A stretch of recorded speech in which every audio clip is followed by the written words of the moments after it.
នៅថ្ងៃនេះសារព័ត៌មាន The Hill គឺជាសារព័ត៌មានដែលផ្សាយច្រើនអំពីសភារបស់សហរដ្ឋអាមេរិកបានរាយការណ៍នៅថ្ងៃទី8 ខែមេសានេះឲ្យដឹងថាសមាជិកព្រឹទ្ធសភានៃគណៈបកសាធារណរដ្ឋ7រូបបានស្នើឡើងនៅច្បាប់មួយដើម្បីធ្វើយ៉ាងណាកំណត់នៅអំណាចរបស់ប្រធានាធិបតីក្នុងការចេញគោលនយោបាយពន្ធគយហើយការនេះគឺកើតមានឡើងក្រោយពីមានបញ្ហាជាច្រើននៅក្នុងទីផ្សារហិរញ្ញវត្ថុរបស់សហរដ្ឋអាមេរិកនៅក្នុងច្បាប់នោះគឺ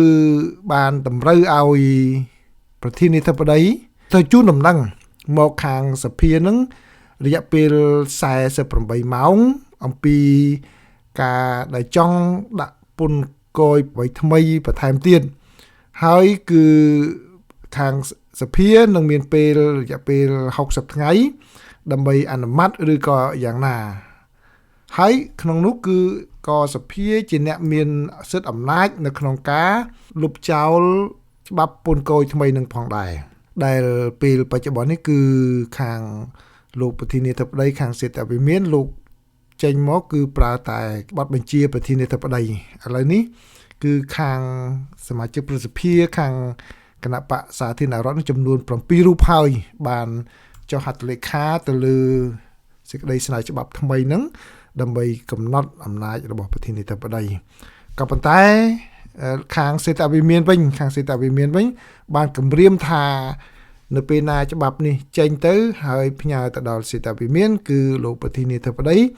នឹងវេតូហើយនេះគឺជាការវិវត្តថ្មីក៏ប៉ុន្តែអ្វីដែលជាទីចាប់អារម្មណ៍បើតាមកាសែត The Hill ក៏ប្រើពាក្យថា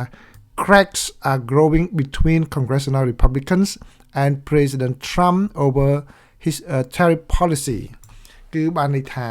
វាបង្ហាញនៅការបែកបាក់គ្នាកាន់តែធំឡើងរវាងសមាជិកព្រឹទ្ធសភានៃគណៈបកសាធារណរដ្ឋជាមួយនឹងរដ្ឋបាលរបស់លោកប្រធានាធិបតី Donald Trump ពាក់ព័ន្ធនឹងគោលនយោបាយពន្ធគយសូមអរគុណសូមជម្រាបលា